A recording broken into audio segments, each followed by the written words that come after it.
अस्सलाम वालेकुम नाजरीन। कुर्लुस उस्मान सीज़न 4 का आगाज़ हो चुका है। चलिए पहली एपिसोड का आगाज़ करते हैं।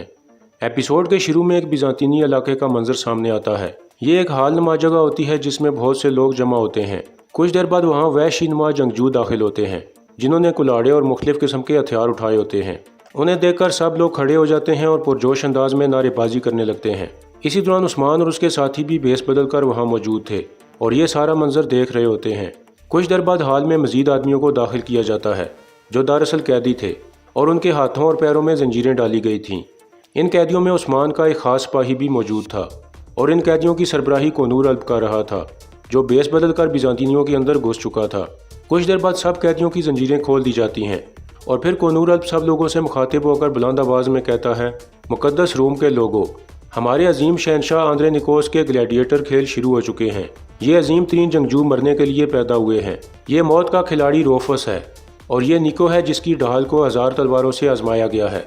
इसके बाद कोनूर अल्ब कैदियों की तरफ आकर कहता है, ये जो अपनी माओ से गुलाम पैदा हुए अपनी आज़ादी के लिए जंग करेंगे। ये कहकर कोनूर अल्ब इशारा करता है तो सब कैदियों के सामने एक एक तलवार फेंक दी जाती है। उस्मान और उसके साथी ये सब नज़ारा गौर से देख रहे होते हैं। इतने में शहनशाह आंद्रे निकोस नमूदार होता है जिसे देखकर सब लोग मजीद पुरजोश हो जाते हैं और ज़ोर ज़ोर से शहनशाह का नाम पुकारने लगते हैं।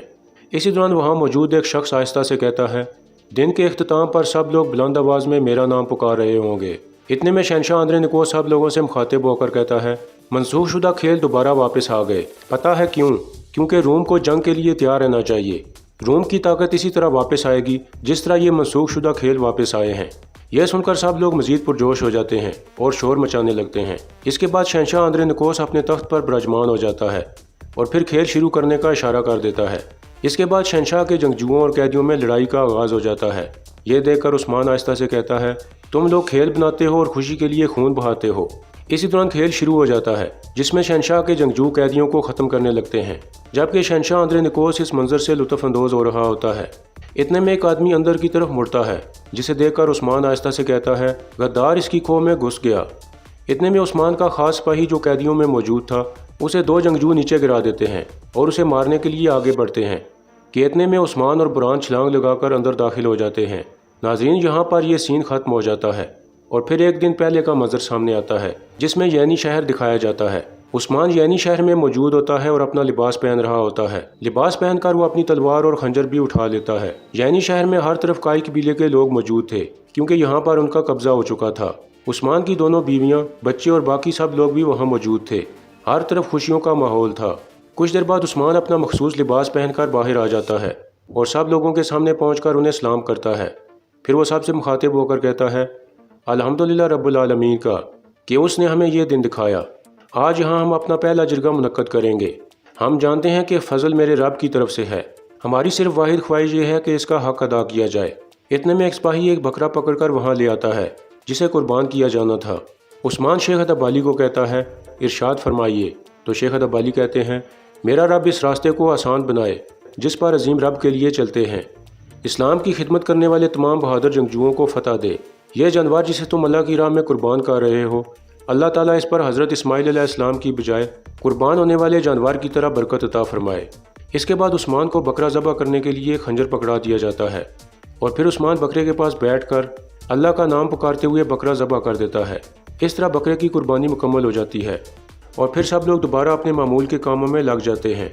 कुछ देर बाद ढोल बजता है और एक काफ़िला वहाँ पहुँचता है जिसे देखकर एक सिपाही बुलंद आवाज़ में कहता है, ए लोगो, ये बहिंदर साहब हैं, अपना एहतराम दिखाएं। हम बहिंदर साहब को खुश आमदीद कहते हैं कि इन्होंने हमारे लोगों को इज़्ज़त बख्शी और बाज़ार को बरकत दी। इतने में बहिंदर बे का काफ़िला अंदर दाखिल हो जाता है। बहिंदर बे सबको सलाम करता है। घोड़ों से उतरने के बाद बहिंदर बे का ख़ास आदमी कहता है, क्या ये वाकई यैनी शहर है? तो बहिंदर कहता है, हाँ वाकई। अपने कबीले में रहने वाला उस्मान अब अपने शहर से दुनिया को ललकार रहा है।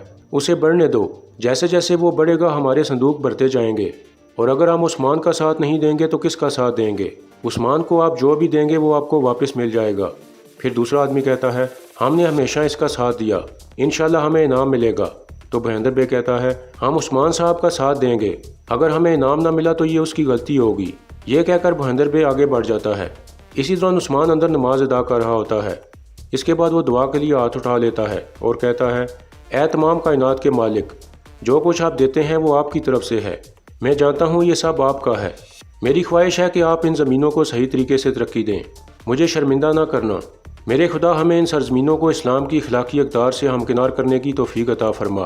اے اللہ قیامت کے دن اپنے رسول سے ملاقات کی توفیق عطا فرما، آمین۔